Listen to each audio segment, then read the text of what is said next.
Well, Joel Miller, the latest recipient of the John Gorsline Award and the Gorsline Company Award, you must be pleased to be back in London because you raced here a year ago. Yes, it's really enjoyable. I love coming over, especially being around motorsport here in the whole state of England. It's great. This year being with the Gorsline Scholarship, such a great opportunity. The list of names just goes on, and to be here tonight at the Autosport Award is unbelievable.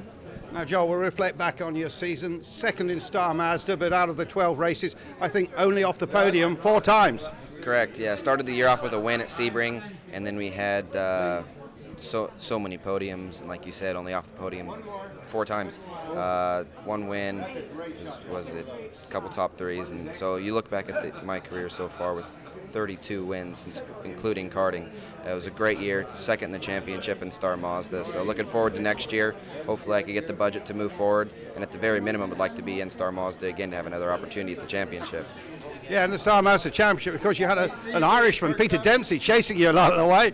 Yeah, the whole field was a lot of English people, Europeans, and Brazilians. If you look back, the only other American in there was me and John Edwards, top-notch guy as well. So it was great to run up to the front, compete for wins, and run with some very top people. I think he's won the Walter Hayes Trophy twice, so to go out there and beat Peter was quite fun. Now, you've made your way up through motorsport just by winning championships and moving on like that. You haven't had people writing big checks out for you, have you? Exactly. I was a karter, started as a karter, and then when I moved up into ICA for the Stars of Karting with Tony Kart, I was able to win that championship, which brought me to Skip Barber. From there, won that championship, part of the Mazda Speed Driver Development Program, and moved on to Star Mazda. And then this year just came up just shy, and if I was able to do that, we move on to the Atlantic Series for next year. So hopefully, if I could go back to Star Mazda, we could jump up to the next one as part of the Mazda Speed Development Program again. Now, how difficult is it to get a budget for Atlantic? What sort of numbers are we talking here? $750,000, of $1 million US dollars. We'll get you the drive, and right now it's unbelievable. Times are tough, but I have a lot of good people behind me. Mazda being one of them, Doug Mockett, Can and Air Filters, a couple other my sponsors, smaller ones, Sparco, and people like that. Family's very much behind me, but you can only do so much. So I do a lot of the work myself. Speaking with people, coming out here tonight, meeting as many people as I can is how you move forward. So.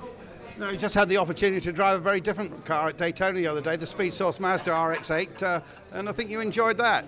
Yeah, never drove a closed cockpit car before. It was my first time at Daytona and first time in a GT car, so it was enjoyable. Definitely different than I expected. Just had to be up on the wheel and be really smooth. It requires a different discipline, really. Got to be patient in the car, but I would have loved to drove in the 24-hour this year. Hopefully I get the chance to drive in some endurance races in the future. Well, Joel, so Sterling Moss is here now, so I think he's going to congratulate you and hand over the official award. Great to see you here in London. Have a great 2009. Thank you.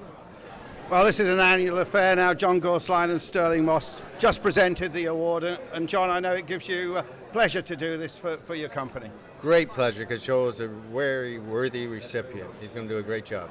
Now, we've got this recession going on. How is it hitting American motorsport? We've heard, of course, that Audi won't be back for the American Le Mans Series except Sebring. We've had the Honda pull out here in the UK just 3 days ago. How are things in the States? Races are races. We'll figure out a way to get it done, Andrew. You know that. And, of course, NASCAR is still very healthy. Only 20 cars are sponsored at this time. Really? 20 cars. Out of 42. Or 43. So that shows the times. Sterling, we've been through recessions in motor racing before, of course. Yeah, but not like this, I don't think. I can't remember any like this, I must be honest. As I get older anyway, I forget all the old things of way back, except the girls, but otherwise. So I don't know if you're right or wrong. I think you've got some of those girls' names still in your diaries. Yes, my wife is very, very understanding, and she knows as I get older, I've got to think back to some of these things. Yeah, keep my youth.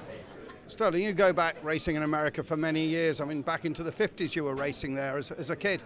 Well, I was very lucky because Briggs Cunningham called me up in '53, I think it was, and said, would I like to drive his Oscar in the '54 Sebring, which I did. And first time I'd ever been to the States, and it was absolutely wonderful because over here you couldn't get all the things they could in America. I mean, coloured nylons for my girlfriends and all those sort of stuff. And it was absolutely wonderful. I had a fabulous time. How did you get there?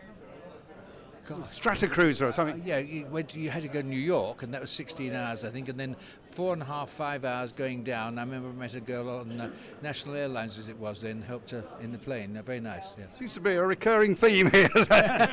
Well, that's why it was more fun when I was racing. Now these poor devils their quality of life is nothing now, you know. These modern drivers have no quality of life like ours. They have more money, but they don't get the fun. Sterling, a year or so ago you had some hip operations, and we noticed you're walking much better now.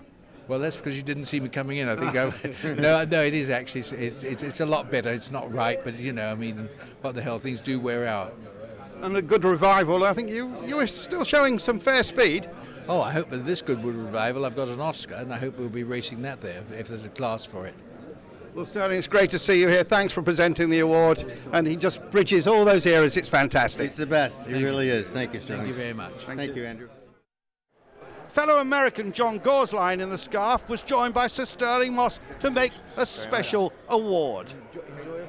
Yeah. So you have an enjoyable season? Yeah, absolutely. Congratulations on winning the Gorsline Award. Always very important to young American drivers, indeed international drivers. You've had a great season in Star Master. Just tell us how you won that championship.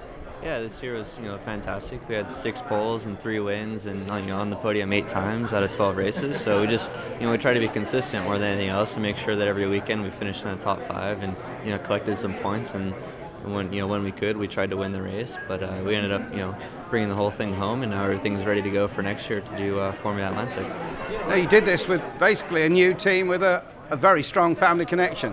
Yeah, I had my father doing the engineering, so that was really special. He had won 2 championships before in the series, and it was a relatively new team. They had only a little bit of experience in the series, but had a pretty good teammate, and the team just worked really, really hard the entire year. So we ended up winning the championship, and with helping them out, getting them some good results, we kind of launched them towards the forefront of a Star Mazda team. So hopefully JDC Motorsports will get some more customers for next year. We've actually had a decent amount of interest from a few drivers over here as well, from the UK area who are interested in running Star Mazda, particularly with JDC Motorsports.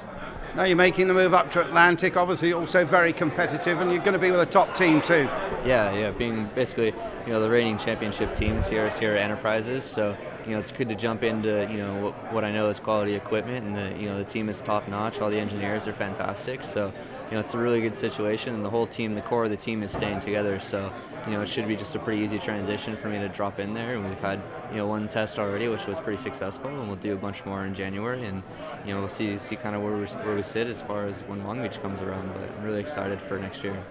And what are your goals? I mean, are you looking to Formula One, or are you heading for NASCAR? Where do you want to go? Where do you want to be? I'm just going to basically try and win this Atlantic Championship and kind of go from there. But I would really love the opportunity to come back to Europe and do more racing in Europe. The little bit of time I have spent over here racing in the Palmer Audi series, I've enjoyed that. So I'd love another crack at it to do a full season over here, and to relocate over here and do that is something I'd really like to do. So I think Formula One would be an ultimate goal for me, but more than anything, I just want to be able to make a living in anything, whether it's NASCAR, like you said, or sports cars. Done a little bit of endurance racing as well, and really enjoyed that. So pretty open to anything, but definitely Formula One has to be the ultimate goal.